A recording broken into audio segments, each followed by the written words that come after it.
And that will take us right into the executive director report. Dr. Jones, just give me a moment, I'll pull it up. Thank you.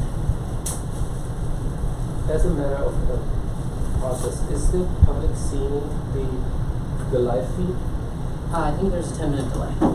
No, but in regards to the actual presentation. I know because the camera's pointing this way. That's So you can switch it. we can do. We can if you'd like. No. I'm just so as a matter of don't go. It's just silly. Well, we can do it probably next time. We can do like a Zoom meeting or something where they can also connect. Yeah. And I think that'll be most efficient. Yeah. The floor is yours, Chris. Okay, thank you. We're going to begin with the first slide, next slide, which is the teacher development roadmap.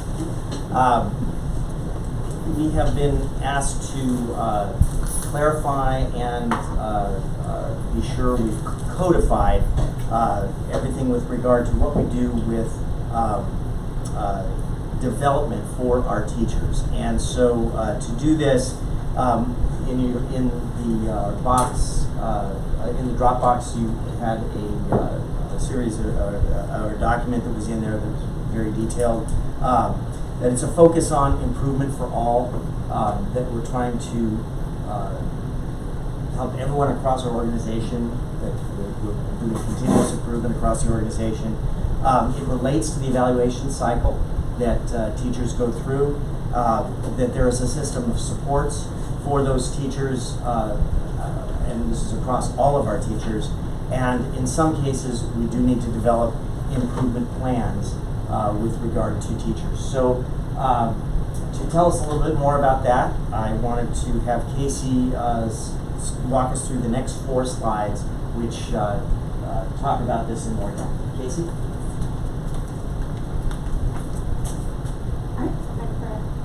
So this provides kind of an overview of the year. So that timeline is the beginning of one school year through till the end of that school year. So up top, these are kind of like sectional things. The things under the bottom go throughout the course of that whole year. So it's not just at a specific time, but all throughout the year. So I'll start with the overview of what we do at specific time periods. So in August, before kids come back, we always have a week-long PD that's just for teachers. There's a specific day that's only for our new incoming teachers who come before the rest of the staff return. So in that first day, it's a lot of onboarding and information about kind of our school philosophies and programs that our returning teachers are already familiar with. And then for the next 5 days, it's the new staff and returning staff working together on different collaboration activities to build some team building and a new sense of community for the new year and welcome our new team members. But also it's a lot of looking forward at the year. So doing lesson plannings, getting together with their new grade levels, if they've switched a grade or if they have new people there, meeting with all of our different coordinators to make sure that they understand their role and understand what the expectation is between teachers and the coordinators. And so we have different focuses throughout that first week. The mornings are usually where we do a lot of information, and then in the afternoons it's more of that collaborative planning and then classroom setup time for teachers. Then in September, we pair our new staff with veteran teachers here at GIX, so teachers who have been in our school for at least 3 or more years. And those are mentor pairings, and they already have those collaborative discussions and team members within their grade level and their teaching team. So the mentor pairings, we try to give them someone who's not part of that group that they're going to be working with all the time. So it's another person to go to if you need a sounding board for something, or you need some help, or you just need another friendly face on campus to help you through things. So we start those in September, and those carry out throughout the rest of the year, and hopefully beyond that as well. Then we do 2 grade level planning days where all staff with their team gets an entire day out of the classroom. We have subs in there, and they work with the IB coordinator, with myself, with our German language coordinator as needed, with our ELD coordinator as needed, with the assistant principal as needed, on looking at reflecting on the units they've done so far, what improvements need to be made, where their kids are, and then planning ahead for the upcoming units. So we have one in the fall and one in the spring. We're just about to come up on our fall ones. Our teachers are doing them in October this year. And then at the end of the year in March, I do end of year meetings. Well, not I. The principal does end of year meetings with all staff. So whether you're a new staff or returning staff, we do that check-in meeting in March at the end of that year. Throughout the whole year though, every Tuesday is our professional development time, and so we've dedicated each Tuesday of the month to a different focus. So one is always for our staff meetings, so just general school information updates that we need to have. One is always focused on our IB program, and so teachers are either working with their grade level or working as a whole staff on something specifically related to IB, and that depends on the year and the needs of the program. We always have one Tuesday that's focused on language, and that can look a variety of ways. So sometimes it's focused on ELD, sometimes it's focused on our English and German pairing, sometimes it's focused on supporting those kids with our Spanish. So that's always a focus. And then there's always a grade level planning day where teachers just have a Tuesday where they're working with their team on whatever tasks they need for that day. Sometimes there are topics that they need to be addressed. And some are open-ended. This is really your time to work on whatever your grade level needs to. Throughout all of these, the admin and coordinators are stepping in and helping and supporting, and we're also pulling up teachers to be models and examples of what's working well in their classes.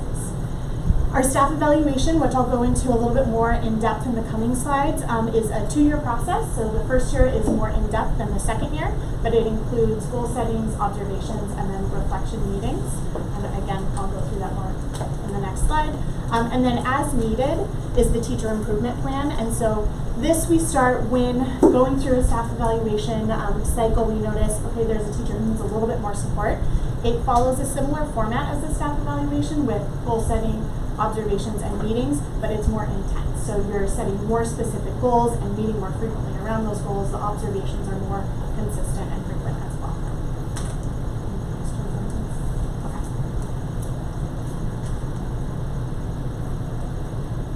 So here's the 2-year evaluation process. So the first year has 4 specific check-in points. The first is in the fall, so in October, when admin meets with the teacher to really develop those goals and then set an action plan for the year. The goals are all developed based on the California standards for the teaching profession, and then they're a combination between what admin sees as an area that a teacher should focus on, but also mostly what the teachers feel like they really need to work on for that year. Then in October to January, sometime within that time period, there's at least one formal class observation, and then there's another one between January and March. And for both of those, there's a check-in conversation that happens before the observation so that the admin who's coming in knows what it is they're going to see. So a lesson plan, there's a list of questions for teachers to respond to that provide a little bit more information about that particular class, things that they would really like an extra set of eyes on and some feedback for, and as well as anything kind of special happening that day, so something to keep in mind as you're observing that lesson. And then after each of those formal observations, there's a reflection meeting. So it's usually a day or two after, hopefully the same day as the observation, but that can't always happen. And so that's really a time for both the teacher and admin to really just debrief. How did the lesson go? What were the areas of strength? What were areas to focus on for improvement? What are some tips and strategies that might be useful in moving forward? What are the next steps? How far along are you now on reaching your goals that you've set at the beginning of the year? Then in March, at that final end of year meeting, it's kind of an overview of the year and their final progress towards their goals. Because this is the first year in the 2-year process, we look at those action goals and at the action plan and their goals and determine, did you meet them? Are you still working on them? Is this something that you're going to continue to work on in the second year?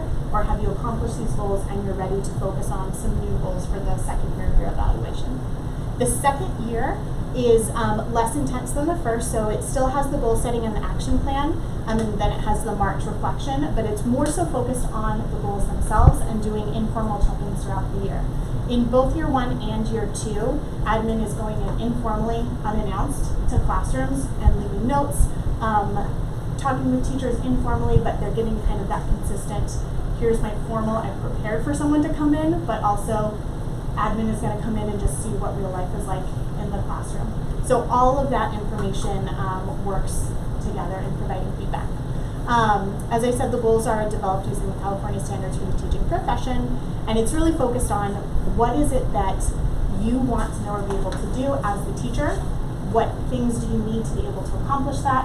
What data are you going to look at to monitor this? How your timeline, how soon do you think you can accomplish this? Sometimes they're short-term goals where by January I should have met this goal and I'm ready to set a new one. Sometimes they're longer-term ones where I'm going to start it this year and I expect to be up by the end of next year. The evaluation documents for both year 1 and year 2 are shared with teachers right at the beginning in October when we do that first meeting through Google Drive. And so it's a live document, so as admin updates and adds notes in there, the teachers have access to that and can see that as well. And then I talked a little bit about the mentors in terms of support. We also, because we have our full-time IB coordinator this year, have been able to level up the amount of support that our IB coordinator in particular is giving. So we currently have had already some grade levels do team meetings with our IB coordinator pretty frequently, and she has also been going in one-on-one, particularly focusing on the new staff, but also our grade levels where we've had a new person come in or where someone has changed a grade level. So it's a new dynamic, a new situation to work through. As I said, the teacher improvement plan is used when that regular evaluation process has identified here's an area that really needs more focused support than what is already being given. And then finally, in the sense of student safety or liability, there's always the option of a non-renewable contract, but that would be.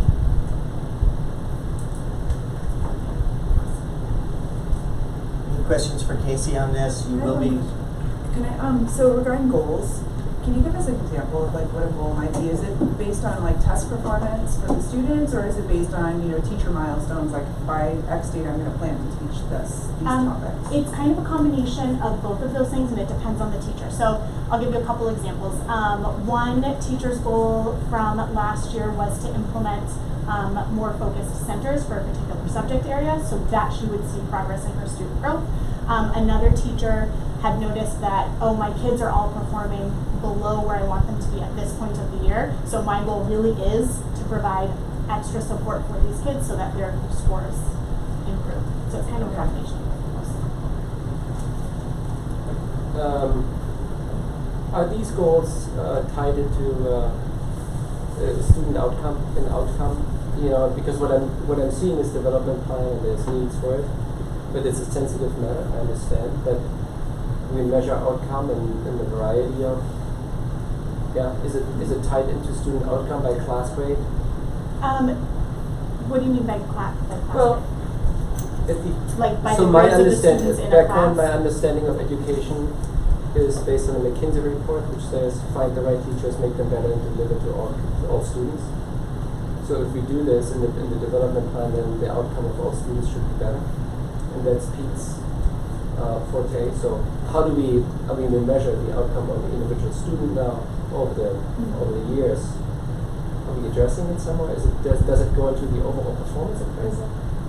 So there is another piece of the evaluation report, which is a narrative that goes at the end of that whole document, where admin or whoever has done the evaluation will lay out specific details about things like that. But most of the student data comes in terms of assessing the teacher's progress towards their goals. So that a lot of the evidence that we're looking for is in the form of student data and student outcomes. Thank you. So next month, you will be receiving. This will be an agenda item for approval. But we wanted to give you a glimpse of it, get a little feedback, and kind of see where we're at. Any other before we move on? Well, since I just had to finish that cupcake, it burns some calories. So I have a few questions. So my colleagues already mentioned a few of them. So I guess one of the things that would be good to know is what specifically you're looking for in terms of student performance growth or change in student performance. I assume that would be levels because that would be and or whether that's across the board, that kind of performance changes across the board for all teachers, or whether teachers get to pick their own. I mean, I'm not saying we should do one or the other. I'm just saying that we should know that a priori so that we can identify what that is. So that'd be one thing. And then how actually that would be calculated would be good to know too.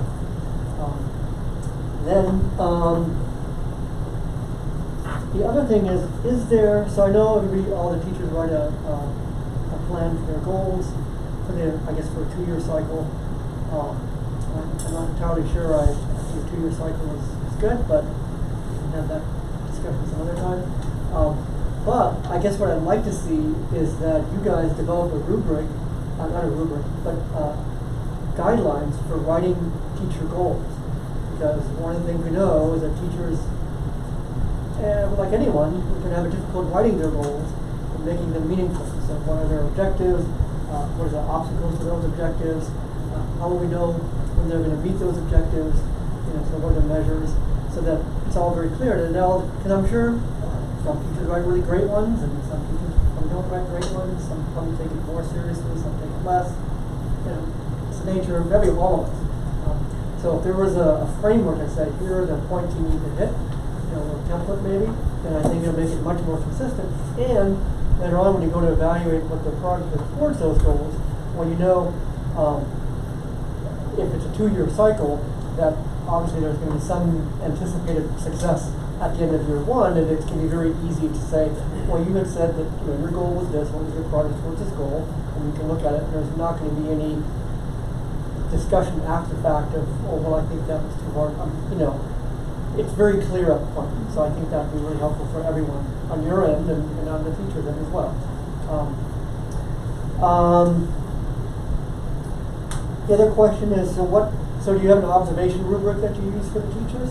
Or I don't know who all does observations, but Yeah, I guess so- that's one first question. Who all does observations of the teachers? So the formal observations have been done by the principal in the last couple of years. In previous years, when we had principal/executive director, it was the assistant principal of curriculum instruction who went in and did those. And in the document, there's a layout for note taking so that what observations are recorded fall under the six California standards for teaching profession, so that teachers can see, okay, this is connected with that standard, and how does that relate to my goal? But there is not currently like a specific rubric that goes along with the evaluation observation form. So I think the next thing, obviously this year is a little bit late, but I think solidifying the observation rubric and having examples of what you're looking for in terms of what is outstanding performance, however you want to label it, but there's some gradation between unacceptable performance and excellent performance and something in the middle, and however many levels or layers you want to have for that, that's fine. But I think that's a good process to go through with the teachers so that everybody knows, because part of that's PD anyway. If you lay it out very explicitly, then everyone knows what the expectations are. And when you come in for the observation, everybody knows what the expectations are. And when whoever's doing the observations, and I would recommend more than one person do them, everybody is grounded in the same rubric and the same understanding of this is really good and this is only okay. Everybody's on the same page. Yeah. And if that gets laid out, then everybody knows. I think that would help.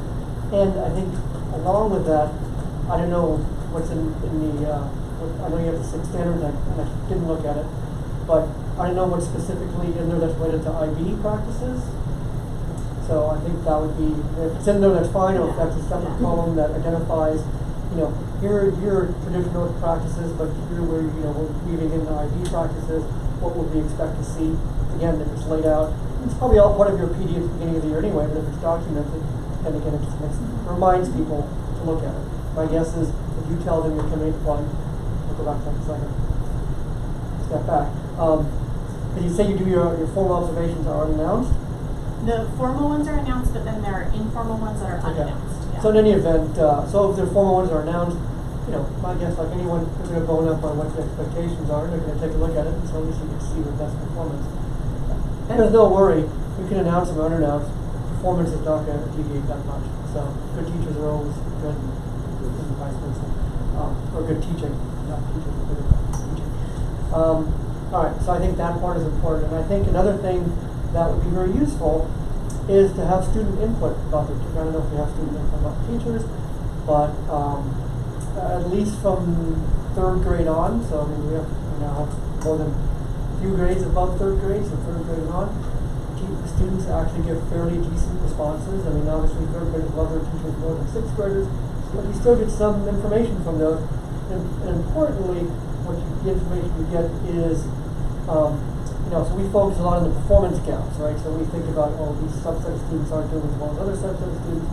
One of the things that's interesting to see is what do the students perceive, and is that perception different by different subsets of students? Does that align with their performance? That helps think about what it is teachers can do in terms of their goals. Again, they're motivated to teach every child the same way and do a great job. Understood. But it may not necessarily be happening, and so one way of finding that out, besides test scores, is feedback from the students themselves. So I think those are a few things where this process can be solidified a little bit more. In regards to can I just sit on the data aspect a little bit, because we're taking all this data and I don't want to belabor it. It would be interesting to see, the growth goal of every student. Of course, you're asking the English language learners and IEPs and stuff like that. These are subsets, but for all the student groups, I think the CAS was measuring the overall increase in proficiency over the years, right? It's not only like at that point, but it measures it over time. So, that is the interesting piece of it, right? Isn't that what LAUSD looks also at it? It's not just the level where you are, but it's the growth of the level which you deliver to every subgroup. So, I think it would. Right, you want to look at the growth, the levels, because kids come at a different level of preparedness, and you can't hold a teacher accountable For that, right, so, absolutely. So it's the growth, Right. And you would look at the actual scores, not the levels, because the levels are big chunks. That's a big block that says you're proficient or whatever level it's called. But scale scores, the actual scores that you get, you can look at the growth of those, and you want to consider how much growth there was given where that kid started. Right. So, that's a key thing. However that gets weighted or not weighted, but at least it's information that should be with the teachers, and they can see, here's the distribution of the growth. And I think most of all, if you're being held accountable for the actual data set, I think you will also manage that expectations with your class and prepare them towards these data measuring points too, which I think always has been, you don't want teachers as teaching to the test, because that's... No, I'm not saying you should be, but you should be putting more effort into the preparation of the test. Can I just say really quickly, so it's not part of this specifically, but every single year teachers have an additional document that is shared with all of our teaching staff that tracks where students are for all of their different assessment periods throughout the year. So they have a document that they're continuously updating as they go in and do these larger, more benchmark assessments, but also when they're doing their math topic tests and things like that. So that's part of the data when we're looking at, depending on what their exact goal was. We also look there too, because they'll be able to see the growth of each student, but also student groups from the beginning of the year to whichever point of the year that we're at. And that's also bigger in terms of CAS, but it's a wealth of information, but it's once a year in terms of delivery, and it's also grades 3, 4, and 5 are the only ones in multi-year. You're talking 4 and 5 is really in 6. Well, so I think the other things that we want to see is we want to see how you do on the English language performance assessment, because we have those kids as well, and that's something else that needs to do. And then, what assessments are we using for measuring progress in German language? And that's another thing where we can measure growth. It's the same thing. Some kids come in fluent, and some kids come in. So on that notion, because where I'm concerned about each individual progress of the child, of each individual student, I also am concerned about how this overall measures up, in comparison in a competitive environment with other schools, right? Because this at the end of it is a financial operation, and we need to show evidence not only to the authorizer but also to the bigger world that there is growth in all these subgroups, and it's a good storytelling narrative. And I do believe it's all about the teachers. So that's why I'm asking these questions. I apologize for the lots of questions. It's definitely all about the teachers with that. That's clear. And I think generally Georgia has done pretty well. And part of the it's a bit of a conundrum for us in the sense of that non-at-risk students do very well, which makes the gap between non-at-risk students and at-risk students look bigger, even if our at-risk students are performing no worse and probably slightly better. I haven't looked at the latest data that came out, but I think that's probably generally from the last couple of years. So people say, oh, the gap between X and Y is huge. Well, it may seem bigger than it is over at Westminster, but at Westminster, everybody does really poorly, so the gap is small, and so it's kind of misleading. You get a little misleading picture, but that's the picture that's brought out there to the public, so it behooves us to do some of these additional things, not only for the teachers, but also for ourselves, to say, well, sure, but, here's what's happening. And then making some decisions on what kind of gap is acceptable, how much gap closing is, we would want to see. Is that what the teachers do at the beginning of the school year too? Because I was just reviewing CAST results for third grade. It looks like the third grade class did really well last year on their CAST test when measured against, third graders across California. So we do that at the beginning of the year. We haven't done that with this year because they just took away all our access to it because they found some errors. So the state of California is recalculating things. Oh, so I had access and Yes, And now it's gone. and now it's gone again. So taking screenshots. So I am gonna move us along, just in the interest of, but I appreciate the information. Yasir, did you have anything to add? So Didn't hear from you. the purpose of Chris and Casey presenting today was to prepare us for the final draft of this. So some of the feedback that you heard from us was we'd like to see some alignment with the student performance of the teachers, the students they are teaching to directly. Obviously, we don't want this to become too much of a burden, an administrative burden, without getting into too much detail.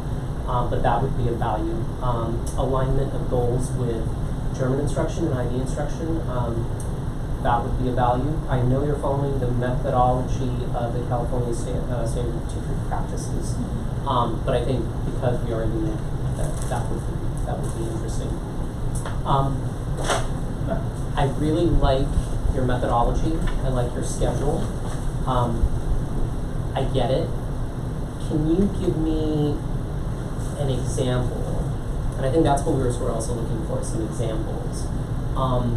Give me 2 examples where in an observation session you noticed challenges and what the follow-up goals were with those teachers.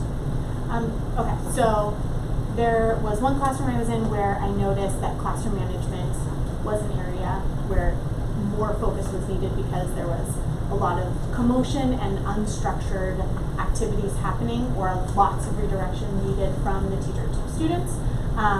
In this case that I'm thinking about, that was already one of the goals that the teacher had identified as needed to work on. So in our reflection meeting, I shared, okay, these are all of the things that I saw, and we discussed how did you feel about the lesson, what were all the things you noticed, what worked really well, so we kind of did like strengths and areas of growth, and then we really focused on that classroom management piece. So what have you been doing? What was happening before this? How did you transition them into this lesson? So we really got into the details of that, and then looked at that goal again and said, okay, when I come in next, and our formal one will be in a couple of months, but when I come in next week, what will you have done differently between now and this next week that we can talk about again? And so that's one example there. Another example was unrelated to one of the goals that teachers had, where I came in and I noticed there was a lot of pen and paper work and not a lot of collaboration or discussion happening with the kids. And so after the lesson, when we did our thing, we went through the same, what did you notice went well? What did you see as something that you want to improve on? And then I shared, I noticed that the kids were doing a lot of this. Where have you had time for kids to have that discussion? Did it happen before I came in a different activity? And so the focus was really on this right now. So I asked more questions, kind of understand what was going on. In that case, there hadn't been another activity, and this really needed to focus on pencil to paper work. And so we talked about ways to bring in more of that collaboration and discussion. And again, followed the same pattern that I did with the other teacher of, our formal one isn't for another couple months, but I'm gonna come back in next week, unannounced, and what types of activities, what will you have included within your larger lesson to encourage more collaboration amongst the kids? Thank you, Casey. Are there any other questions? Concerns? We're good? We're good. Thank you. So that takes care of bullet 1 of 5. So thank you, Casey. Appreciate the work, and we'll bring you the next. So I'm going to move quickly. I will tell you that. The enrollment update. Got some good news. We started the year at 419. We were concerned, if you recall, at our last meeting because we had the numbers that included people who we didn't know because we hadn't really had day 1. counted and figured out. So we started at 419. You can see that we've actually jumped up to 428. And as of today, actually, I can tell you we added a second grader. So the second grader that's listed, we show that 74. That actual number, the one in parentheses on the wait list is gone, and that number is 75. So 429 is our new number. So it was 428, I think, on what's listed here. So that is extremely good news from where we were at day one, the trend being moving forward. We still have a possibility of a few more that are out there and people are checking, and we've also gained from folks who have come on tours. So this is some good news with regard to enrollment. Where did we end it last year? At the end of last year? 401. Oh, that's great. The cross-reference question, what did we submit for Prop 39? 435. I'm sorry. For Prop 39. For Prop 39 was 455. Or 55? Yes. And we are within the 10% right now. Yeah. We've been in that 10% issue for the last 3, maybe 4 years. Okay, good. Thank you. Okay.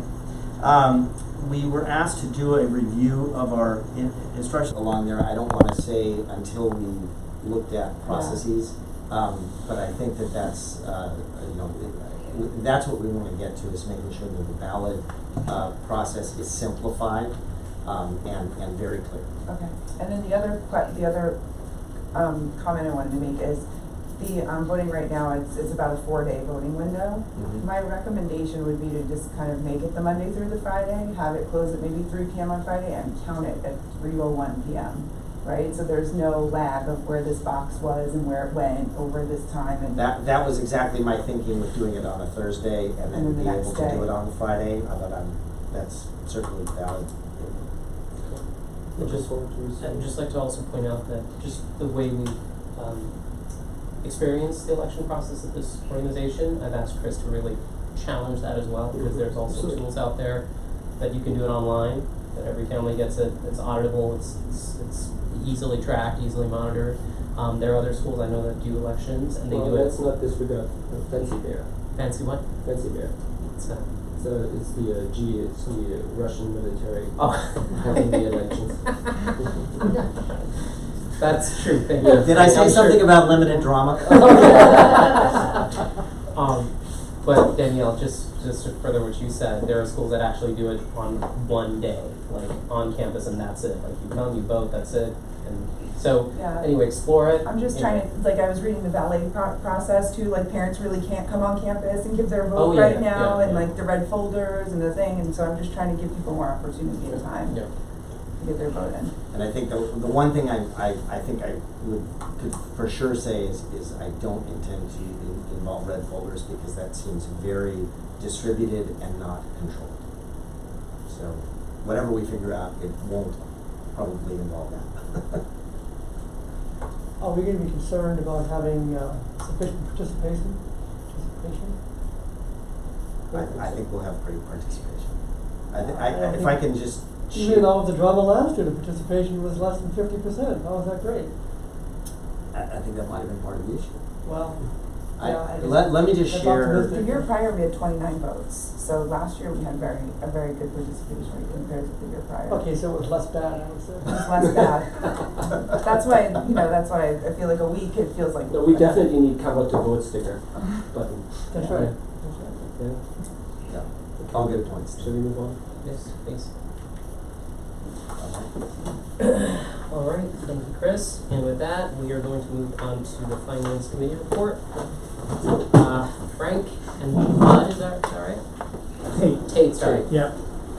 Yeah, I refer to Tate. We have reviewed the financials and discussed it in the Finance Committee meeting. We recommend them for approval, as presented, and I let Accent run through the financials, but they're better than expected. The first thing on the agenda, though, is the Finance Committee.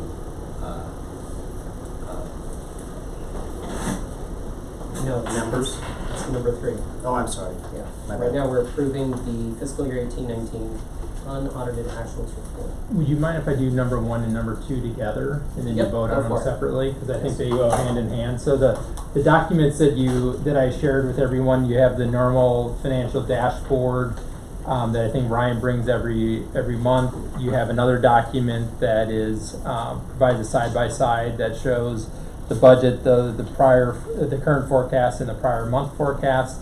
And then the third document is the alternative form. That's the official document that was submitted to the district. I think it's sent up to the state related to Gupta's 2018-19 fiscal year unaudited actual report.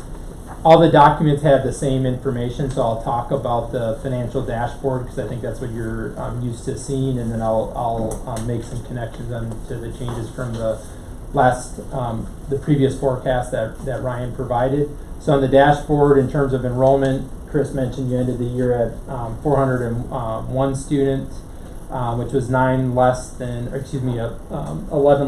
budget, and 2 less than what was reported as part of P2.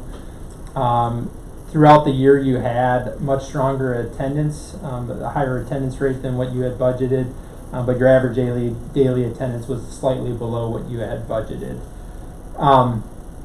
In the middle section of the dashboard, in terms of your income statement, I think the most important line to look at is that last line, which was the income or loss. You ended the year with a net income of $182,000, which was almost $175,000 better than budget, and I think it was about $180,000 better than what you had the previous forecast. So that's a big improvement, and I think just some of the highlights of why that was higher than what had been previously forecasted. On the revenue side, revenue came in about $90,000 higher than what was previously forecasted. That was mainly related to higher rates. So some of the rates for some of the revenue sources are not finalized until the end of the year. We're basing the unaudited actuals based on the final schedules that we get from the state. And then the other big change was the PCSGP expansion grant had not been forecasted. I think that was intentional, and that was, as I understand it from Ryan, you were just waiting to see if you actually received that award. On the expense side, expenses were about $90,000 less, i.e. better than what had been previously forecasted. The 3 big kind of drivers of that was, number 1, the janitorial services. You guys contract with LUSD for janitorial services, as well as I understand that you had some risks associated or some concern that you were going to get some expenses from prior year. Long story short, those came in $16,000 under what had been previously forecasted. Special ed, which is very difficult for us to forecast, and we always wait till we get all the invoices through the end of the year, and we tend to forecast very conservatively related to special ed expenses. That came in under, and then your fair share that you pay to the district came in under budget. So I think those were a combination of, in general, conservative forecasting, and then as it relates to the fair share, just lower expenses that the district, we get the final charges from the district at the end of the year. So those were the key drivers as it relates to the change in the net income. And then your balance sheet, I always focus on cash. You ended the year with a little over $1 million, $1.1 million of cash, which was about 96 days cash on hand, which is a good place to end the year. And that was helped by the increase in net income that you got at the end of the year. So those are the highlights as it relates to the fiscal year. The unaudited actuals are in the alternative form that I mentioned. This is basically a translation into a form that's required for us to submit for this on the school's behalf. And the key thing that they ask for is breaking out revenue between unrestricted and restricted revenue and the associated expenditures. So the federal revenue that you receive and some of the state revenue that you receive that is restricted, we have to document both the revenue that's restricted as well as we identify the expenditures that were made that are associated with those revenue streams.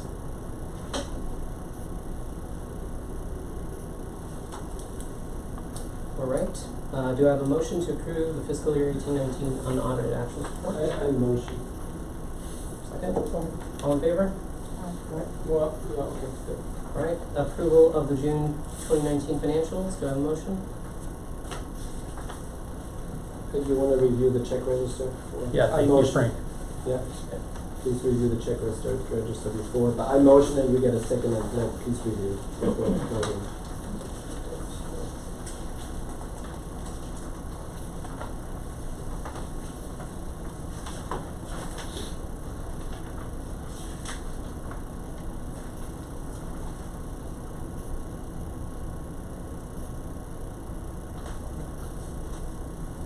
I second. I think you can call the vote. All in favor? Aye. Okay.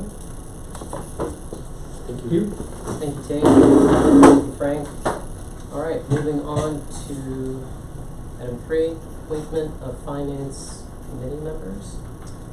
So there's two pieces to this. One is near and dear to my heart because one of the people who need to be approved by the board is me as executive director to be a voting member of the finance committee. And if we could start with that as to do a motion on that and then what we talk about. I move. All in favor? Right? Thank you. And this is a tougher one because there are 4 applicants that have expressed interest, and you talk about golden resumes. Holy cow! Every one of them just has like an amazing background and amazing information. A little bit, I shared with you the resumes in the Dropbox, and this is just kind of a brief summary of all 4.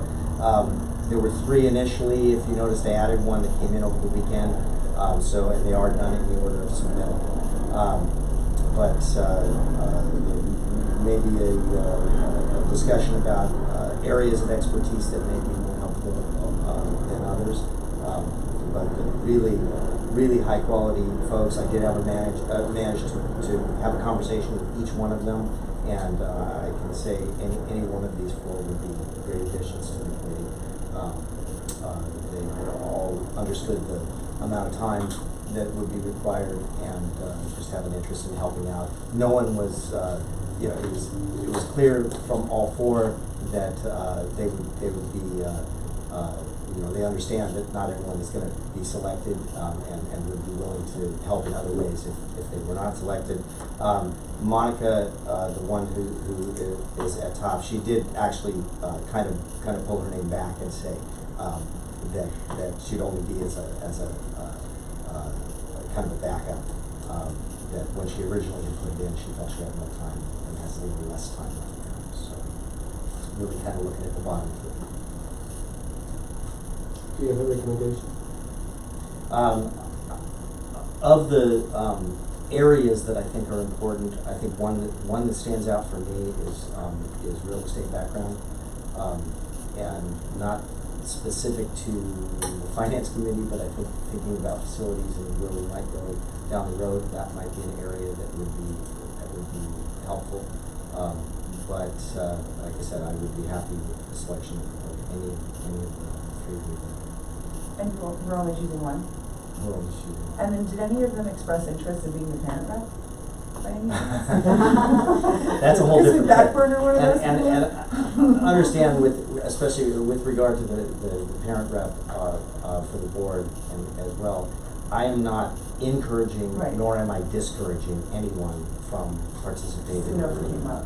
But yeah. no, and I didn't bring that. So as from a strategic standpoint, Chris, I understand that you told them about the time commitment and resources that are required. We need to improve our financial projections and become much better at our financial projections for 2020 and beyond. So Someone that I'm particularly interested in is someone with a background in specializing in financial models, and also specifically in a few minutes we'll be talking about site expansion and looking at potential properties and financing strategies for Goethe. But that is also of keen interest to me. But this person is going to have to work pretty hard in the finance committee and work with Tate and his counterpart to collect information, put it into some models, whether it's zero sum or something much more fancy and fun to look at, and bring that forward to the board, bring it forward to the committee, vet it, bring it forward to the board, under the leadership, of course, of Chris and Frank. So it's a very crucial position, and there is a lot of work to do for this person and in this committee. That's all I have to say. Oh, I thought you were gonna say it therefore. All right, well, okay. If you're looking for a recommendation, I will probably be voting for Peyton. That's a gentleman, is that right, Chris? Yes. Yep. So, we should appoint the members. I will make a motion to appoint Peyton to the Finance Committee. Do we want to go through all of them, or what do you want to do?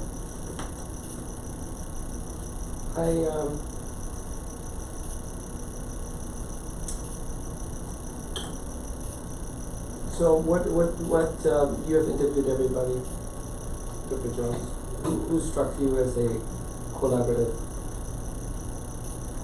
person? Is there anybody who pointed out who you really thought was? I think collaboration was across the board. Mm-hmm. I think the financial modeling is an important piece that Yasir mentioned.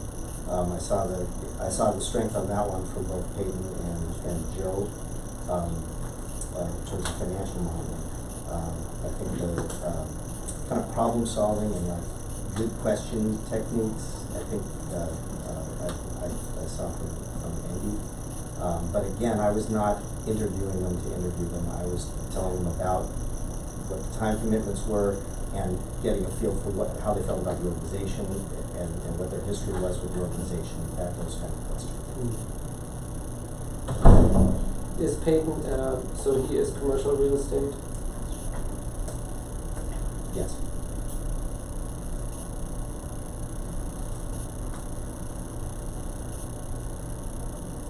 Just let it be known, I haven't met any of these people except, I believe, Joe approached me on Friday, and he was the last one to submit a resume.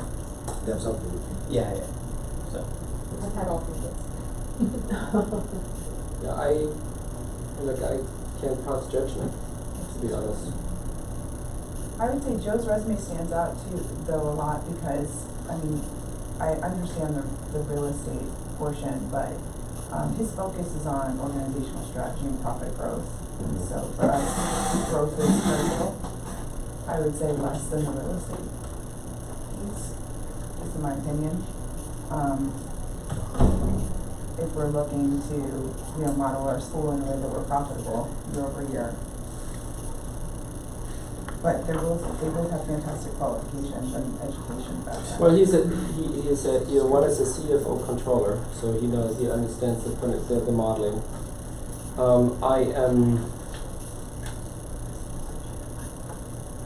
I do think it would be helpful if we were to go private facility to have appropriate benchmark data or access to it. But that's also an aspect Acceptec provided. I would lean more to candidate number 2, to Joe, who's the last submittal, because of his CFO controlling background. I think the facility may become an issue later, maybe not this year, but I'm interested to hear what's. And he definitely shared he would help out that expertise when time and place came along. Okay. Does the charter say that only one parent should be on the committee? Yeah. Oh.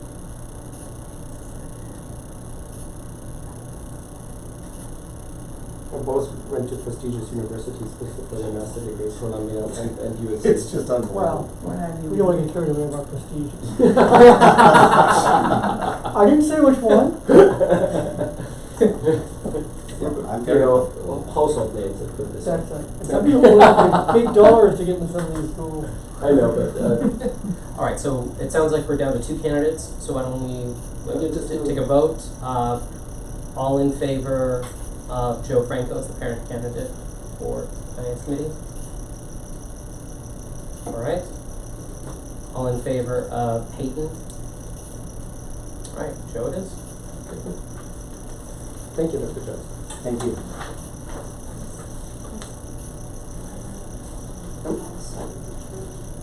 All right, we have about 40 minutes left, so we'll try to go through this quickly. So, I also do want to clarify, what it says in the, is that the executive director is a part of that, and my understanding was that the executive director then selects who he would like to be a part of, and I would like to, appoint that person as Biggie, just so that you guys are all aware that's who.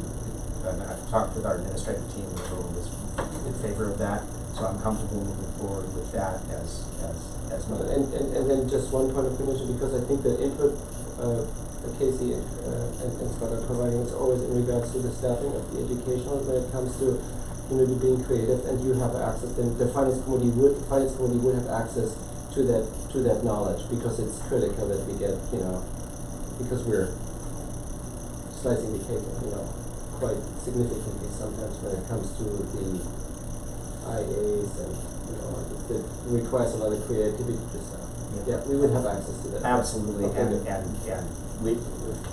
we're meeting weekly, and we're getting Okay, good. we're getting a rhythm. The finance committee would have 4 members now, which means it's an even number. Is that what you want? The charter it asks for 2 board members on the finance committee. Yeah, we don't have one.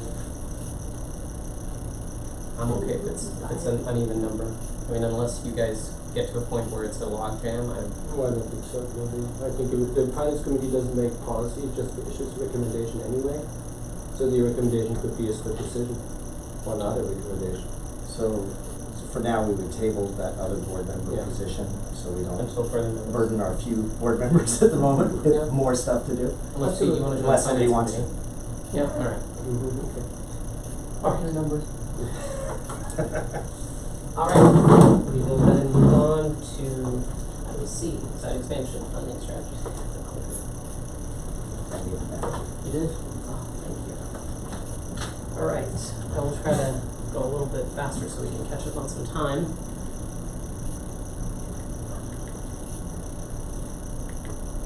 Okay, so the vision. 10 years, we're now up to 6th grade. In order to fulfill the strategic plan and the material revision and on and so forth, we're going to need a 7th grade, and I think we should aim all the way to the diploma academic year program. Anyway, so what are we looking at?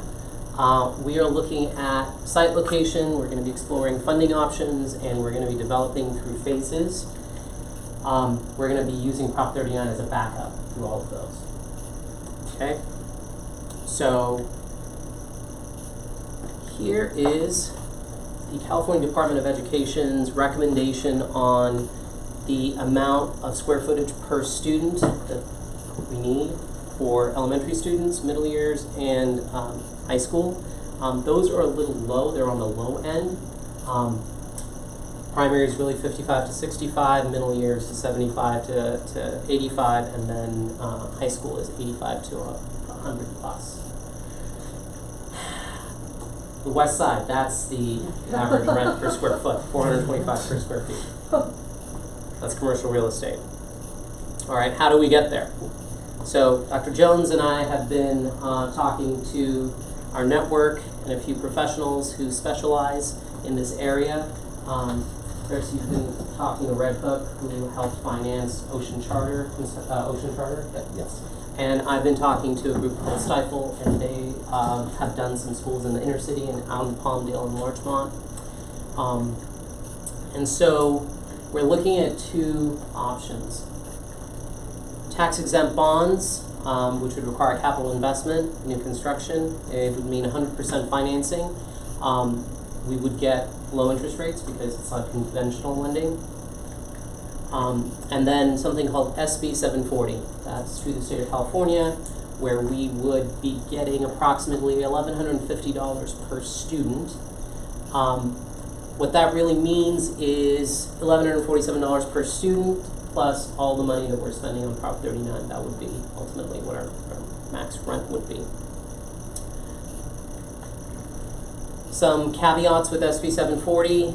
There's a 75% rent cap, so whichever equation you use, they're only going to max out at 75% of whatever our rent is.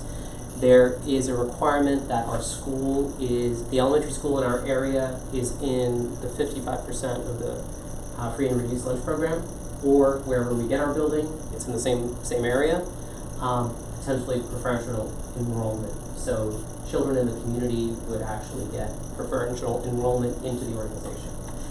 But as you can see, most of the charter schools go for the SB 740 model. The groups that Chris and I are speaking with would actually front us the money before this grant comes in, and make that happen. So, that being said, I'm just going to pause. As you know, this organization is at a bottleneck right now. There is no feasibility, there is no long-term feasibility of having a middle school here.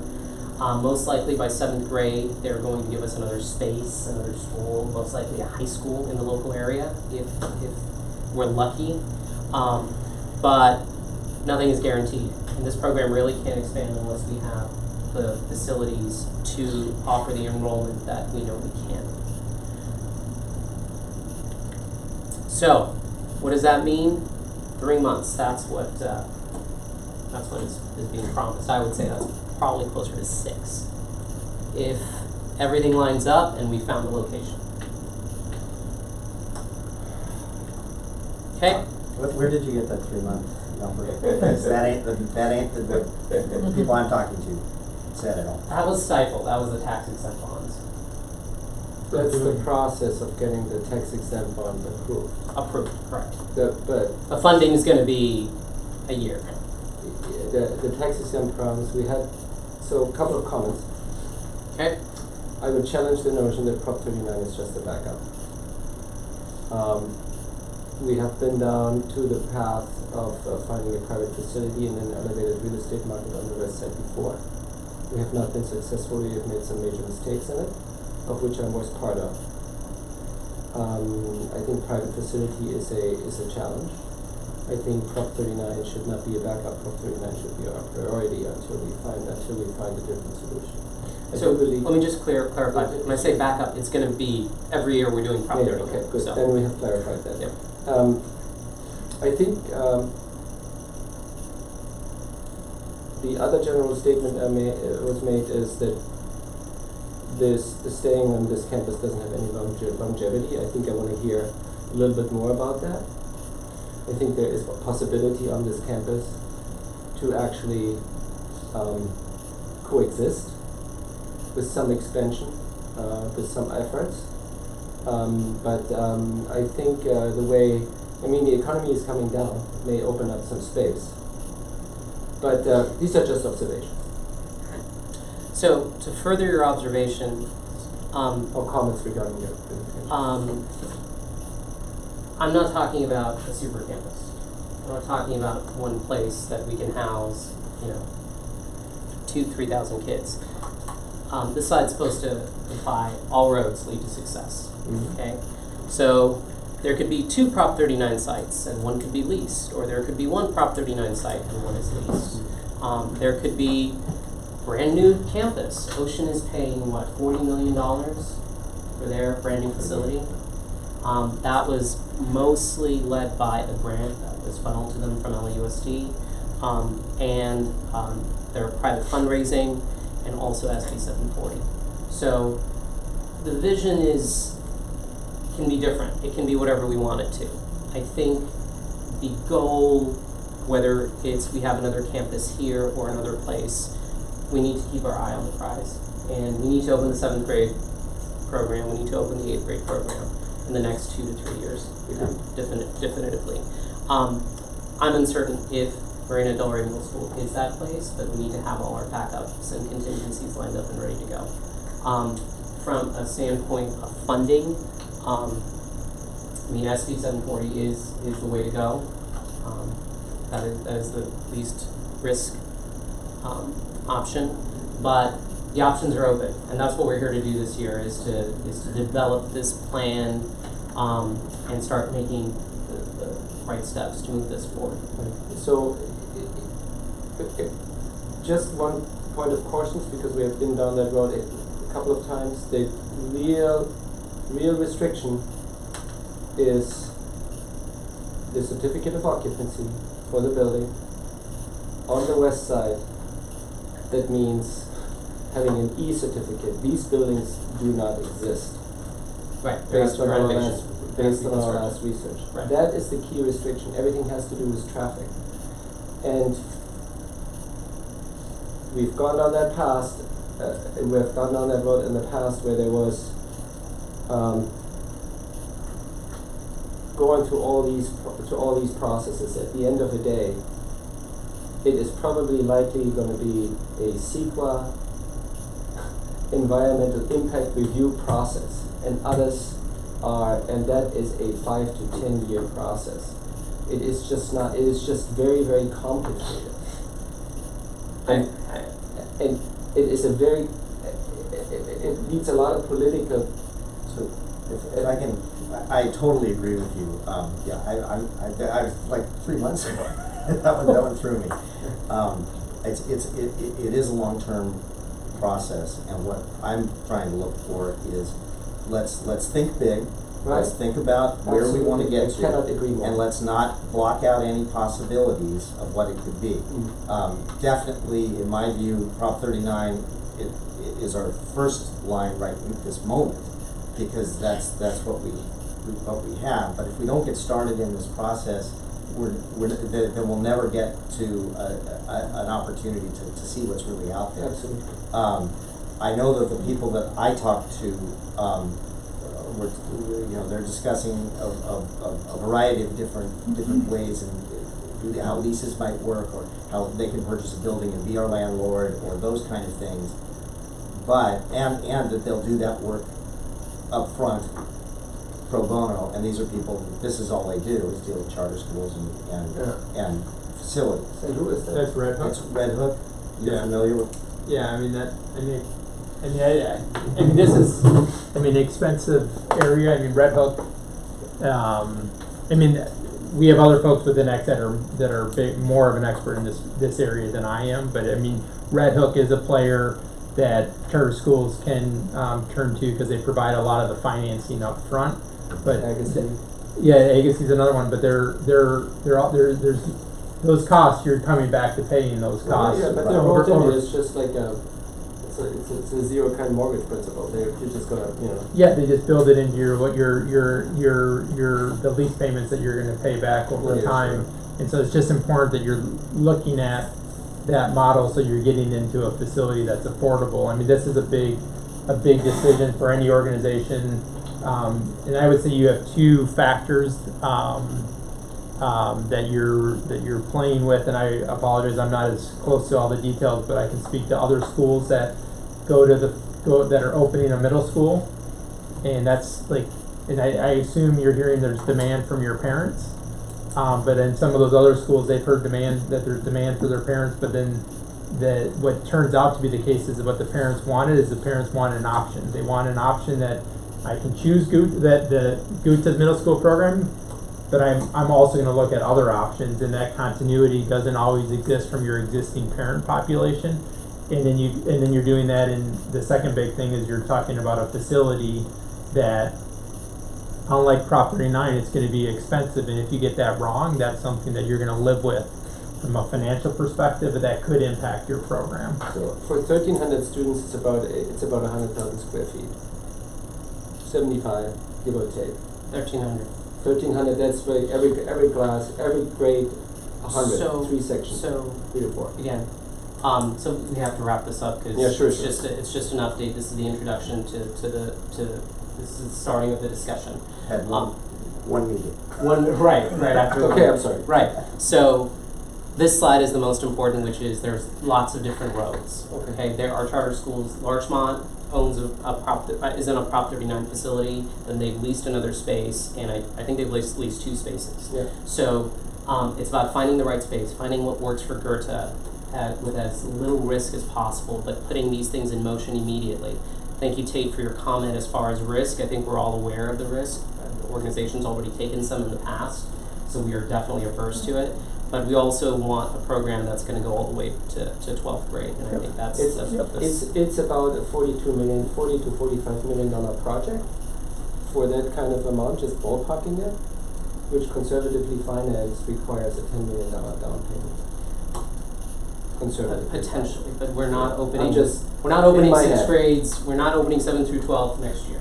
Yeah. So it's going to be scaled, and it's going to be growth with. Isn't it important though to like raise these comments now though? I mean, I know that this is just a preliminary, this is what we're looking at, but Right, I think but- it is important for us to say, give comments now, understanding that we're running late.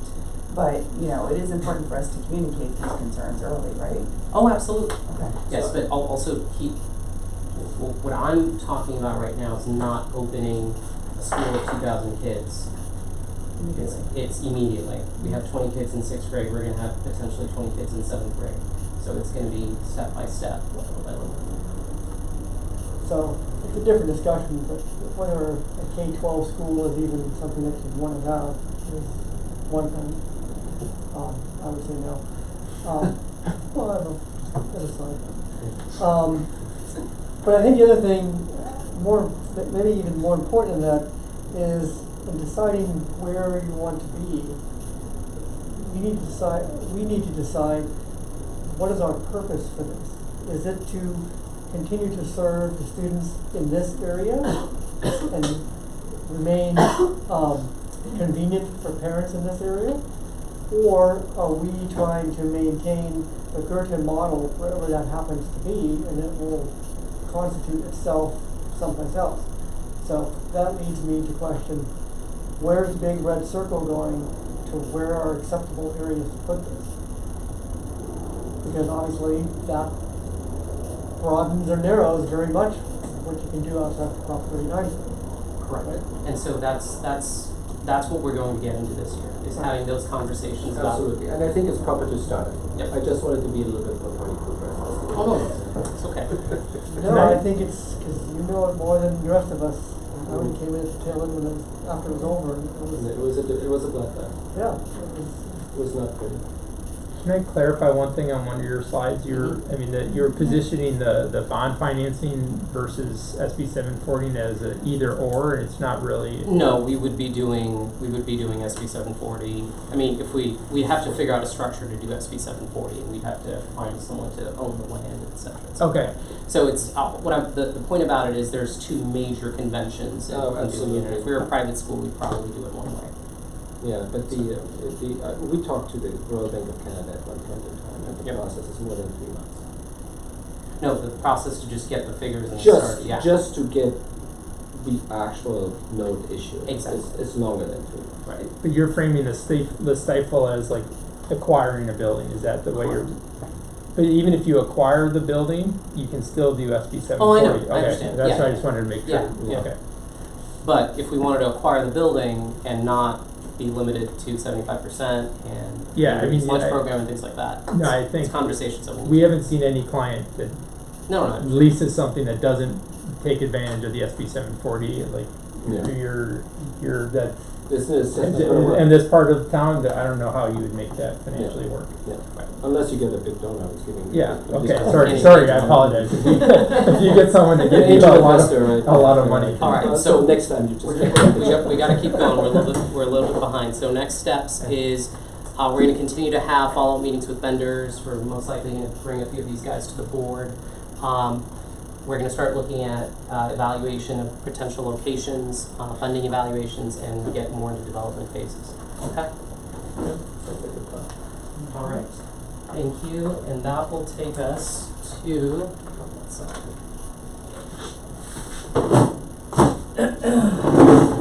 Chris, if you can speed up from 15 minutes, we are... Well, I will do this as quickly as possible because it was taking from...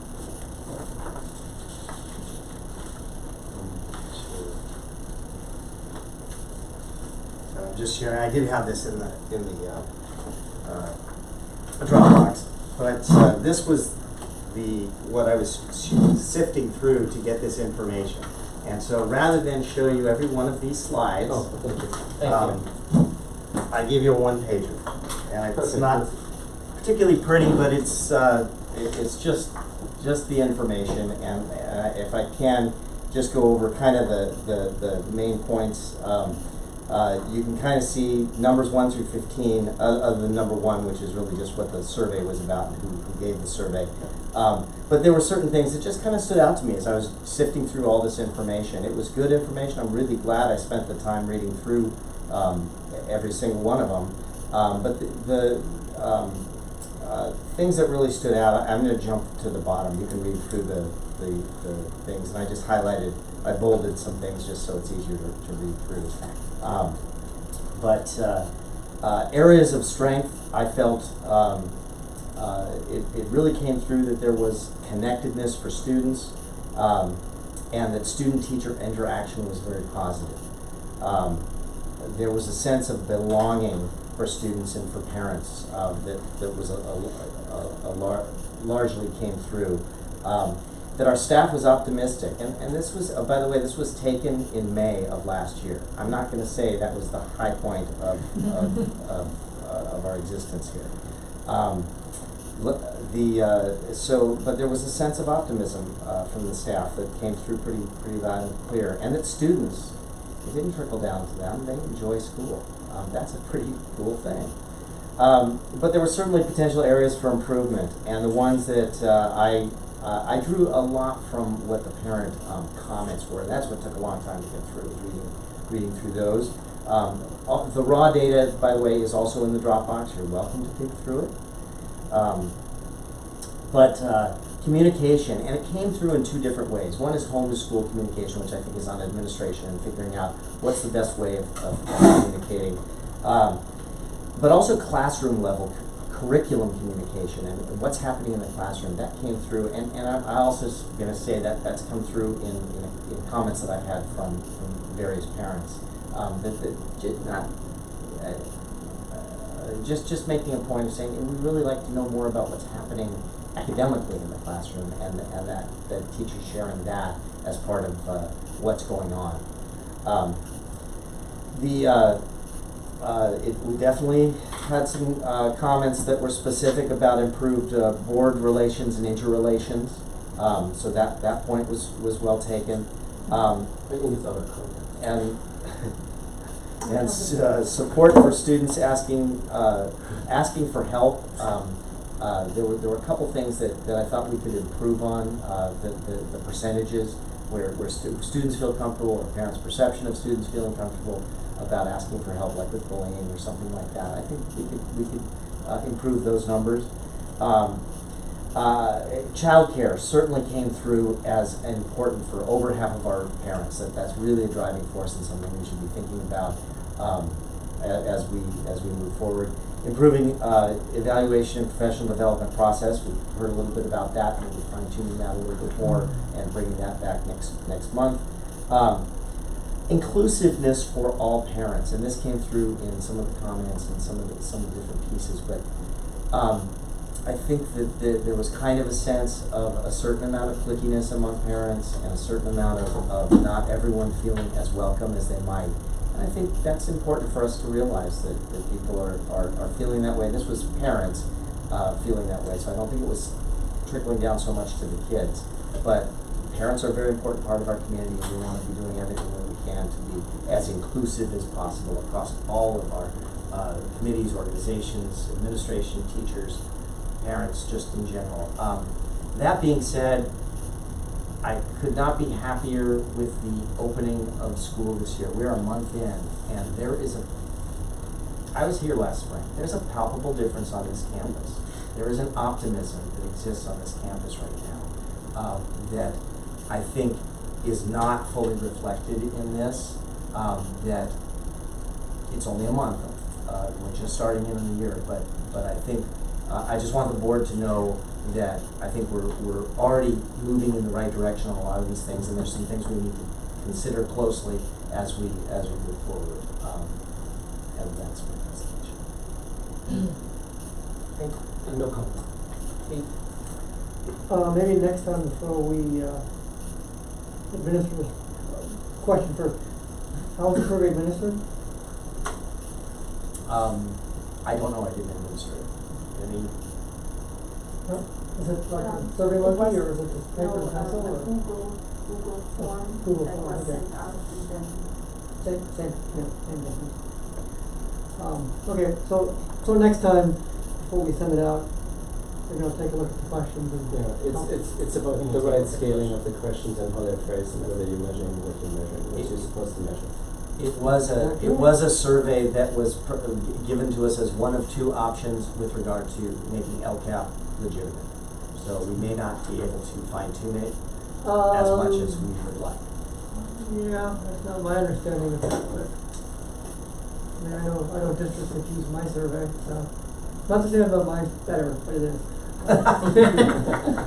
Be humble. I think the feedback from Pete is he'd like to help. There were certainly questions about it from the survey takers.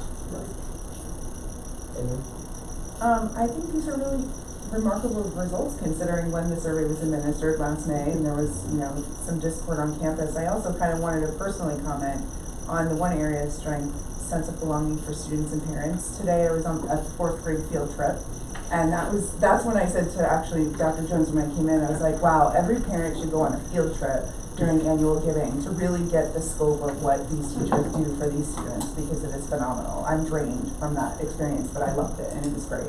But the sense of belonging, there were a lot of new students in the 4th grade this year, and the fact that they felt like such a part of the fabric of the bonded 4th grade unit was really incredible to witness. I know this is really kind of going off course, but that's so important for students, and so I give a lot of credit to the school for making that happen. Because, that age, it's a difficult transition, so. Thank you, Danielle. Chris, I'm going to put you on the spot, okay? You know how I'm all about having metrics and achieving them or exceeding them, which I know you will. So, as far as your potential areas for improvement, I'd like to have something that we have today that we can come back to in 6 months and say it's better or worse. Does that make sense? So, on a scale of 1 to 10, where are we today with homeschool communication? Today, or when the survey came out? When the survey came out. When the survey came out, we were, I'm going to say, at 4. Perfect. Classroom. Today, I think. No, that we'll do later. At another board meeting. Classroom level curriculum communication. I think we're maybe at a 5. Okay.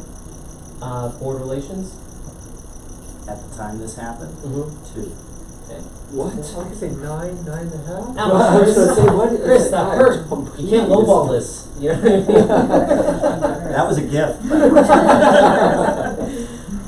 Support for students asking for help. I think it's my honest opinion, a 7. Okay. Child care support. I don't know. Okay. Evaluation professional development process in May. I think we're actually at a 7 Okay. at the time of this. Inclusiveness for all parents. That's a tough one. I'm going to say 6. Okay. So I've noted these scores, and we'll come back in 3 or 4 months and hold you It was accountable. clearly scientific, as you can tell. We have to have something. Thank you, Chris. You are now up for the ballet program. You got 8 minutes. Okay, I'm going to open by saying we have spent an enormous amount of energy to change something that is highly visible, extremely important because it's about kids and parents and families and safety and staff and safety. It also it affects our community relations. It affects everything that we do, and it sounds silly because it's cars coming in and out of the school and kids getting across crosswalks and all that. But we have literally shaken the way we did it previously and have built a new system. And so to tell you about that, I would like Scott to share. It was an administrative team. We worked on this together, but Scott's been the point person, so he gets to share some of the information. All right. Been waiting all night for this.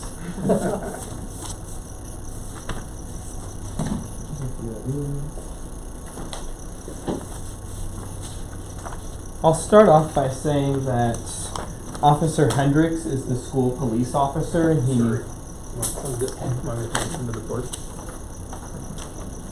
Oh, I'll hand him that. Oh, sorry. And he has 3 schools. We're his 4th school, and he has told me that this year we have the best morning ballet and the best afternoon ballet out of any of the schools with whom he works.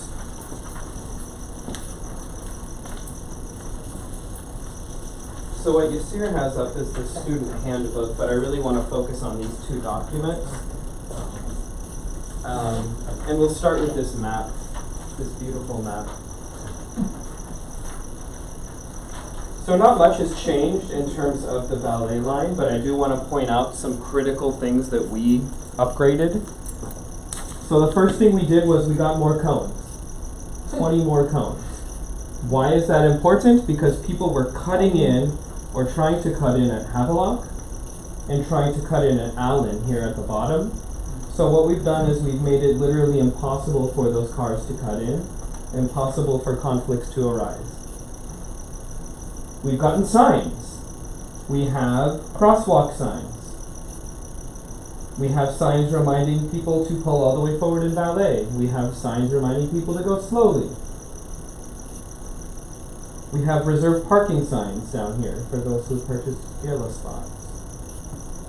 But the biggest difference is the organization of people. And I'll come back to this a few times. We have, and there's a difference in the morning and the afternoon. Mornings go a lot more smoothly because people are coming through, they're getting their kids out. So in the morning we have about 6 instructional assistants and BIIs who are positioned down here, wearing vests. As parents pull up, we open the doors, get the kids out, and they move along. We have our crossing guards there, and then we have a group of parent volunteers in the mornings and the afternoons down here at Allen, as well as crossing guards and then with the cones as well. In the afternoons is where it becomes a little more difficult. So, big change here is that we have 3 waves now. So we have a first dismissal of TK and K at 2:15, and this is when I'll refer to the other document. So if you flip to the back, every parent has a different color ballet placard. They put it on their windshield. It makes it really easy for us to call names. So as you can see at 2:10 p.m., if you have a TK and a K student, you're allowed to come through the line. That one goes pretty quickly. It's about 75 kids. The second wave at 2:40, kids get out at 2:45 as first and second graders. That's about 100 kids. We get through that one pretty quickly. And then the third wave, we have over 200 students getting out at the same time. So this is the one where the system is really helping us. So having the ballet placards, and then having a system where our instructional assistants or one of the administrators is out here radioing names. It's then called out to the students. The students come. And one thing that we have implemented is a sort of gatekeeper. So it has been usually Biggie who is standing here making sure that the students are leaving with a parent or that the student was called for valet. So just a final check before that student gets off campus.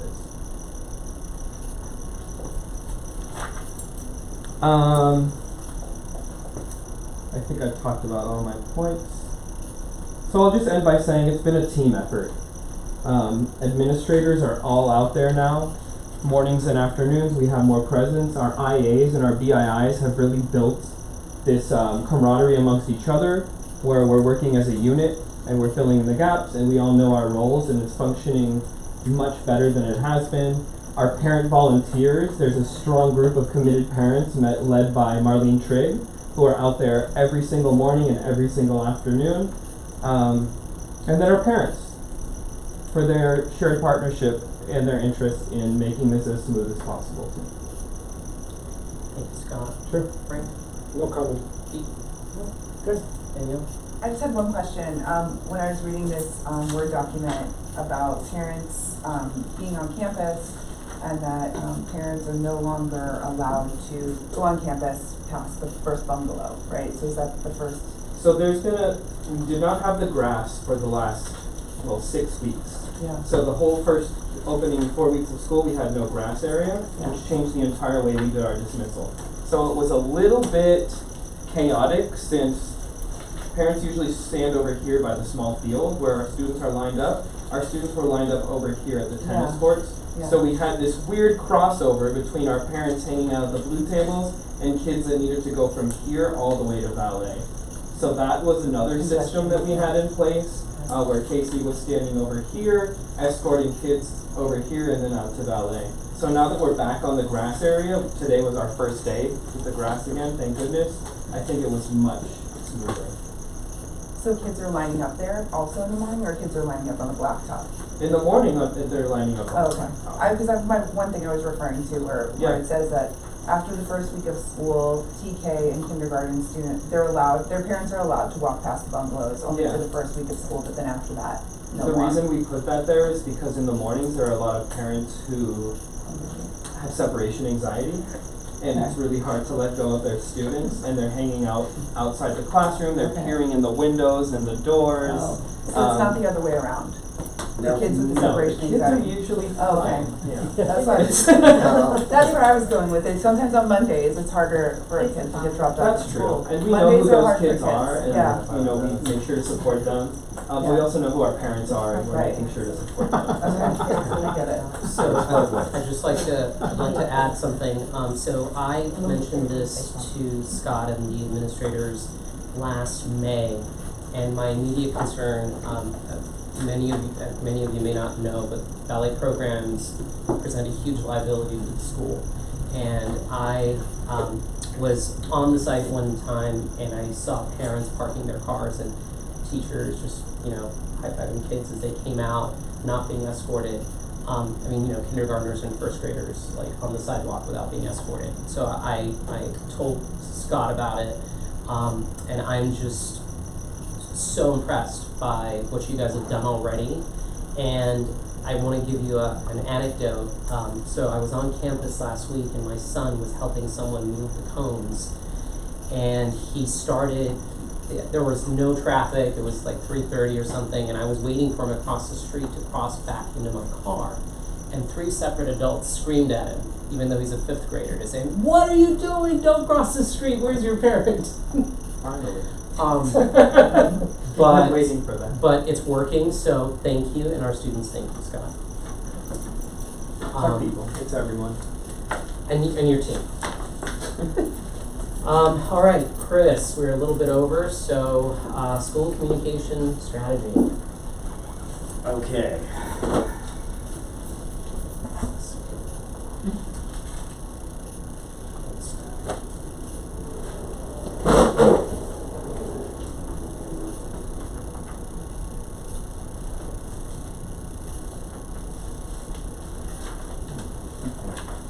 All right, so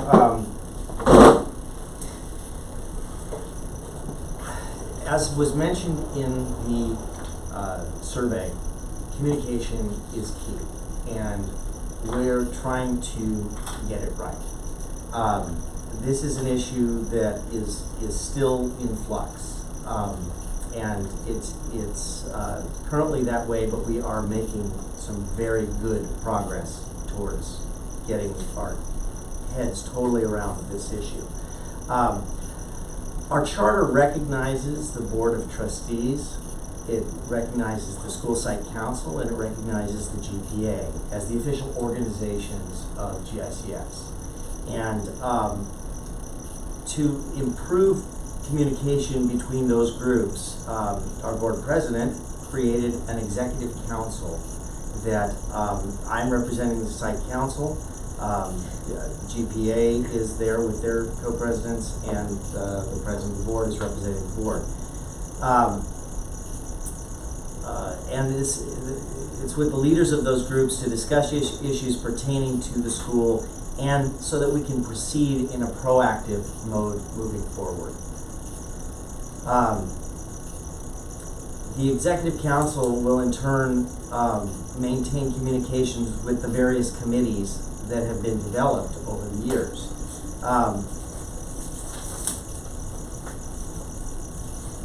A major piece of this puzzle is the communication and oversight of our many committees. As Executive Director, I am a participant in every committee and will serve as the connective tissue between all of these groups. The administrative team is working with different committees, and our goal is to guide the energy of our volunteers and getting them going, kind of rowing in the same direction and making sure we're working towards common goals. Currently, the Site Council is reviewing its bylaws and determining how to restructure their committees and the responsibilities that fall under their purview. This work is scheduled to be completed within the next 2 weeks. And a finalized internal communication flow document will be presented to the Board of Trustees at the October meeting. I do want to assure the board this is of the highest priority in terms of communication. And this is just the internal communication. Another piece that we're looking at also simultaneously is what about external communication? And one of the pieces that I am currently looking at and trying to look at several options is trying to develop a more universal system for pushing out information, for gathering information, for having people sign up for any of our events, or signing up or potentially for fundraising, and having everything be under one roof or umbrella, one particular system. We haven't had that. We've used a lot of free systems in the past. Those have limitations. They're usually free to a certain extent, and then you get charged. And so we've gone off, and it's all been with totally good intent, people just trying to get communication to happen, but I think it's really important that we look more globally. So this is a work in progress. Don't have a finished product for you today, and we'll have more for you in October. 2 comments. One, I think we need to, as part of the internal communication protocol, we need to say who's authorized to communicate from the board with the community. While this was a good email, I want to point out, I think that speaking from prior experience, board interaction should be refrained to the areas of which is this public meeting, and I would encourage everybody not to muddy the waters for a variety of reasons which I can elaborate on. But I would just refrain from, board members can influence, but I would caution everybody from over-communicating.